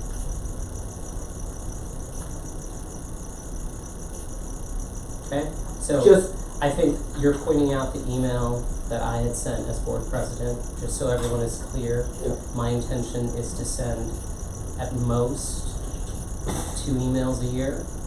One teeing up the year, what our plans are, what our expectations are, and then one at the conclusion of the year on where the board is and what we've accomplished and what we've not. Yeah, I think So- it took me just by surprise. I think it can become part of an overall communication protocol. You have more representation. You have the gala where you need to make a print, and then the gala you need to make a speech, and then there is a speech where you need to make at the combination proceedings. So there are certain touch points where you are officially speaking on behalf of the school. And it should be part of that, and should be part of the expectations. It should be morphed into the communication policy internally and externally. But my general rule is this: you get sucked into. Everybody's getting sucked into it in these role, and so be careful. Thank you. And this is really coming from a good heart. I'm not. No, I think it was a good But- email. So it was a positive But email. I think as Dr. Jones would attest, that the last thing I'm doing is managing the school. No, I'm not. I have not It's okay. said this. I've not said this. No, and no, I'm not it's all right. intentional, but just as a word of But caution, just- because he is the executive director. All communication comes through him, with the exception of certain touch points, which can be predetermined, and that's okay. But don't but he is in charge, and so let him. So we should not be intervening with his reign, except for this meeting or whenever the touch points are we have agreed, according to your processes, which are great. Okay. Yeah, that's All right. all I So if that's good, any other questions, concerns? I do want to mention the email as well, because none of us had the ability to weigh in on that email, and it went to a webpage that was actually incomplete. And so, with the board member bios, et cetera, it would have been nice for the rest of the board to have the opportunity to weigh in on something like that. We weren't even aware of the communication that was happening. Just so it's clear, typical board protocol is board presidents are allowed to communicate, decisions that were made, conversations and topics that were had in board meetings. I understand that there may be some consternation from previous periods. Right. I acknowledge that. But I do not believe that the information that was communicated was wrong. I do not believe it was in the wrong spirit. No, And nobody says. and the communication was not from the board, it was from the board president. Yeah. And so I think So- it can be the definition of the communication can be part of the overall protocol, and internal and external. I think that's what we should agree to, and I'm happy. And the email was fine. I had no problem with the email back. And I understand there are different subjective opinions, and we can agree to disagree. So that being said, we have one more item on the agenda, which is to improve our board relations. We spend about 10 minutes every board meeting to cover board development. And today, I would like to spend this time to talk about engagement. So Frank has made a really good point about board members engaging our stakeholders, and I'd like to open this up to two major areas that typical board members are involved in, not in the day-to-day affairs of the organization, but really fundraising and, of course, stakeholder engagement. So fundraising, what does that mean? Typically boards are out there networking, getting corporate sponsorships and donations. So Chris and I have spoken about an event that we are planning in November where we are going to seek out some corporate sponsors. And also being the face of fundraising in many respects, not just to the internal community, but external to the community. We are not really involved in the fundraising with the parents. I don't think that's a board function. I think that's an executive director function. He is in charge of fundraising. Board members are in charge of networking and funneling funds in. So part of the reason we want to have these 10 minutes is to talk about board development and what it means to be a board member for this specific organization. So I open it up to you. Frank, what's your opinion of board members fundraising? Absolutely. I think there's a room for us in creating, making introductions, creating creating some move outside of community fundraising, which is associated with bigger project capital campaigns and stuff like that. Absolutely. Pete? I would disagree that that's a primary function for all the board members. That might be a strength and desire for some board members, but I think there's other roles and expertise that has nothing to do with fundraising. Because if it's, you don't have a smooth operating system and a good quality product, there's nothing to fundraise for. So I think paying attention to the former is as important as paying attention to the latter. Danielle? I agree with Pete in the extent that, you know, as far as fundraising, I would expect that board members do donate to the school in some way, but as far as soliciting other donors, that may not be a forte for every single board member. And like you said, that they bring their own level of business acumen or whatever it is to the group.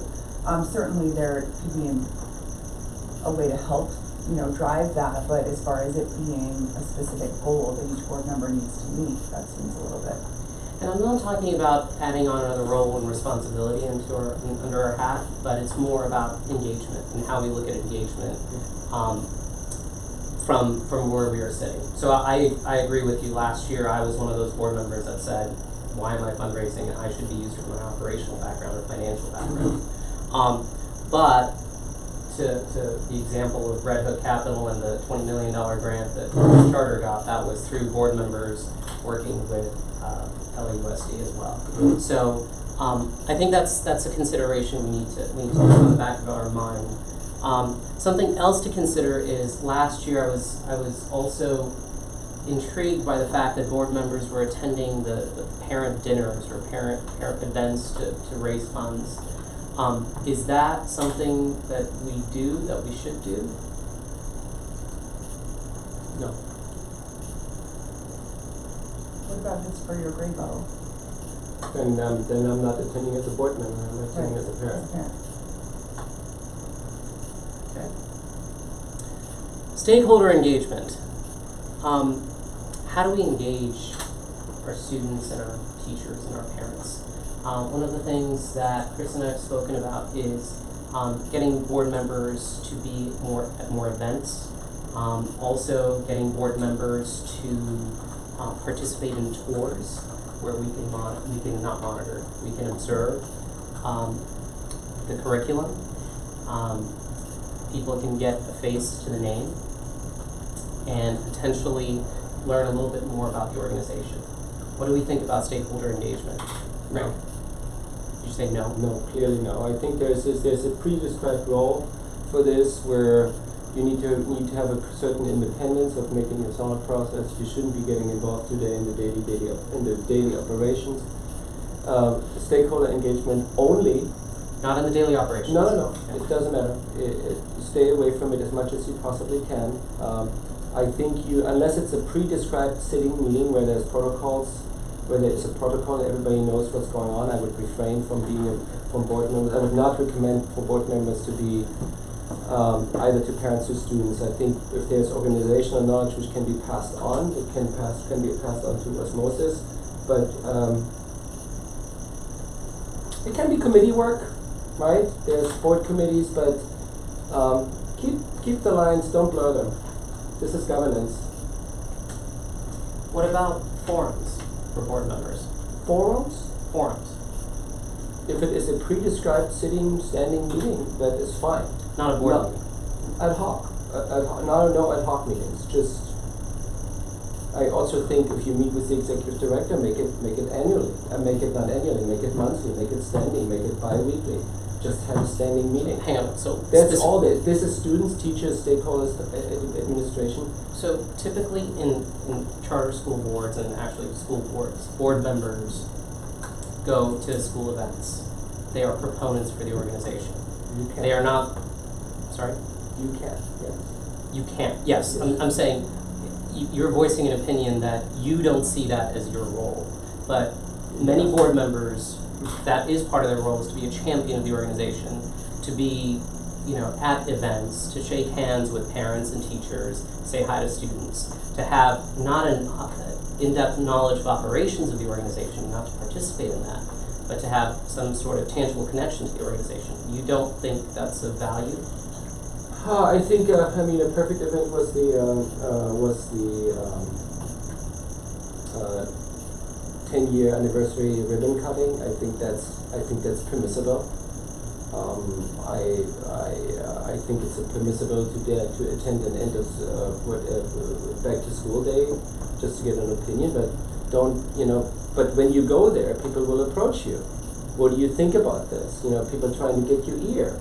They wanna have, everybody has an agenda with the best interest of the school. So I think it's dangerous to get too close to the community. I made a deliberate decision and was critiqued for it, but I made a deliberate decision, although I had 3 kids going through the school, not to attend the school. That is the sacrifice I made, because I want to be somewhat independent in my thing and not want to hear the latest gossip on the campus. I think it's dangerous, personally. Yeah, I would pretty much agree. I think it's an unstructured way for parents or whoever to gain access to the board member, and then it becomes he said, she said, and that's always a slippery slope. Parents absolutely should be heard, and the forum for that is here, not at some Or committees. or committees. That's right. But and it can be wholly well-intentioned, but you can miscommunicate even when you're well-intentioned, and then this spiral of gossip starts, and I think that's not a good thing, especially after the last couple of years we've had. So I think, yeah, I agree. I mean, minimizing those random contacts is probably best. Structured. Yeah. Structured is fine. Danielle? I do like the idea of board members being a champion for the school, like having a presence put down and being at back to school nights and attending potential tours, because essentially we are champions for the school in our investment that we're making. So I do understand the concern about conversations and how they can be misconstrued, but I also think that being visible makes people feel like, again, the whole sense of community, that the board is part of this community versus just some sort of authoritative group that presides over it. But I do think there should be limitations in conversations that are had. So if people are asking your opinion about X, Y, and Z that feels like a board member, I think maybe we just have some sort of response that goes with that like that's board related, and that's not something that I talk about on field. Just if to refine my statement, if it is in support of the executive director, I think that's a good cause. But it can only be not in a leading role. It can only be in a supportive role to the executive director. Exactly. Yeah.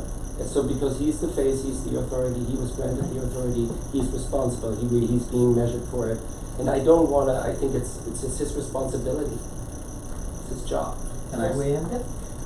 So I appreciate the comments that were made all the way across. I think I recognize the peril that occurred and the wanting to be a little bit separated, so that don't get caught up in the swirl of gossip or getting the ear, or certain people have more influence than others. That's a very dangerous slope. And I think that's recognized across the board. I think there are some events. You mentioned the 10-year celebration. I was so appreciative of people there, and I think that's a perfect example of board members being champions for and being visible and saying that. I think the message is that I care, it's important to me, and I'm here. And so I think there are going to be certain events, and I did make a point in my board update of saying, please, this is one to come to. And I gave you as much time as I could, and then we changed the date on it. So, nonetheless, I think there are going to be some other events as the year goes on that it would be very important to attend. And so I would certainly let you know with enough advance notice. I would agree that for something like the potlucks, you're attending as a parent. not as a board member for your class. You wouldn't be attending other ones. I think that would, but please know, I will be attending, as will, we were working out who's going to what, in the coming weeks, amongst our administrative, team. And we're trying to make sure we're giving a great presence for everyone, and that will well represent, the board. So I think somewhere in the middle, as usual, where am I always, balance, figure it out, we'll work it out. But that's, I think somewhere in the middle of kind of what you're talking about, we can find that good balance. Yeah, and also in regards to communication and stakeholder engagement, I brought up the idea of having a mailbox, where parents can just write to the board and it goes, it's a mailbox and everybody sees. I don't think it should be anonymous. If you have to say something, I think you should put the name to it. I would encourage that we keep to the organizational chain of command, which is teacher, principal, executive director. So we are over on time. So Yeah, sure. I think the feedback from today's session was that structured gatherings, communicating with mutual expectations was key. Agreed. I think we should all endeavor to be a unified group, but acknowledge that sometimes we will have different opinions, but as long as our protocols are clear, and we all accept that that's what they are. I think absolutely. It's a very good summary. Thank you. Okay. So Thank you for the that's, input, I'll work on that for next. proposed topics for next board meeting. Is there anything that's missed on the activity calendar? We will update the activity calendar with a few of the parent election dates that we've talked about. Is there opportunity to maybe make the agenda a little shorter then? Because, something that was recurring tonight was we're short on time. And so I felt like I was being moved along a lot versus really being able to communicate feedback. So is there a way maybe we could shorten the agenda moving forward? I know we have an aggressive plan, or maybe increase the length of meetings. So we feel like we have enough time to really give input. Okay. Any proposed topics for the next board meeting? I have not reviewed the agenda, but I think it was good for looking at. Just speaking from memory, I have no information. Okay. All right. Any new business? All right, then.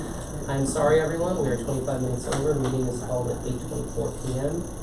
Next time, if we don't have any technical difficulties. We started. We need to 15 have a minutes motion. late. Oh, I'm sorry. I move. To adjourn. Second. All in favor? Aye. All right. Thank you. Meeting is adjourned at 8:25. Good Have job. you ever been forced down the dock to not end? Only 4 members are taking on the floor. I'd really be curious. No. But you could lose quorum. Sure. Yeah, you could walk out and then the meeting will end. So, yeah.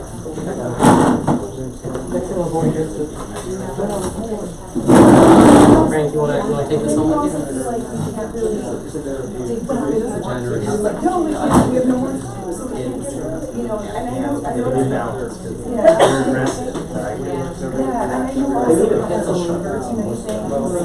You're gonna need one. Next year, if you're on the board, you can get a picture.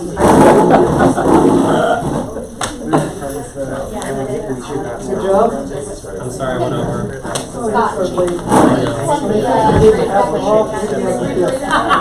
Bramstein next time, Frank, I know. That was a clutch back. Hey, can I show you something? I can only use that many. Let me just put this away. More questions? Bye, Pete, thank you. If it's not, I'll look out and make sure we're there. Thank you. I'll share some of the feedback with Brian.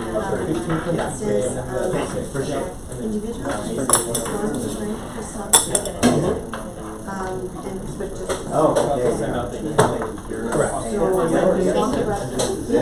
No, go ahead.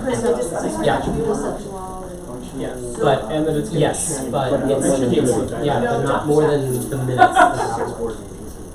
That's Yeah. So it says, no presentation should be more than 3 minutes. right. It shall not exceed 30 minutes. fine with that. Okay. The public comment, Yes. entire public comment. Right. Right. So we have not exceeded, so, and it's basically says that per talking point, people could, Not during the meeting. No. It is It only, says- no, public comment is only for the first, this section is muted. When public comment concludes, we're moving on to the next section.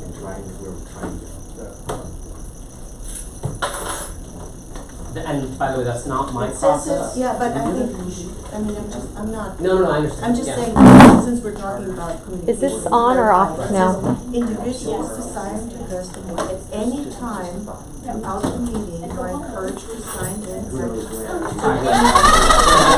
Yes, but it has to be. I signed it, Exactly. yeah, but so, you know what I mean? And we're prohibited from responding. Yeah, that's fine, but people can raise their hand. I'm not over, I'm just saying something, yeah. Right. Thank you, sir.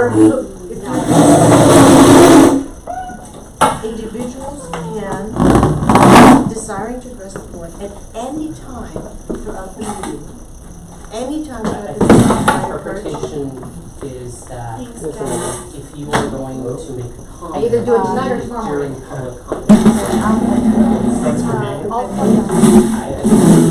Interesting. Read it. I think Not the present. thing Just we read did it. about the, Read through that it, Casey because did about the that's- teachers, is that gonna be presented to us, In the this evaluation way. process? Or just But then I think we should change the plan wording. for? Is it functional or is it functional? I think, I mean, that's all, I think it's easier for the it's one time and that's clear. Works. no, it is, because that's what all public Brown Act Just meetings because are. that's It is what one that time during the is, like, meeting. People And I want to know think when I. we'll this clarify. should look- and they should We'll just talk take about out the evaluation process. I'll do that. But if I say, Yeah, okay, let me contact, think. people are like, well, what did I'm they say, not right, what are sure we gonna if take? that came from Because someplace it is, else. it's exactly what we've But already I been doing, understand but where you're coming you know from, what I because if mean? you're if it's just a confused, quick then probably piece other that says, people are hey, confused. see, it's all the Because, same. you know, and Because- also from Because the, I know one of the things I think did that'd be before the healthy. meeting was I had a Yeah. slideshow that Communication. said that board members, please, Exactly. are not going to engage the public during. which is perfect, but Sorry, still this people one. can still make a comment. Right, The right, same right. discussion.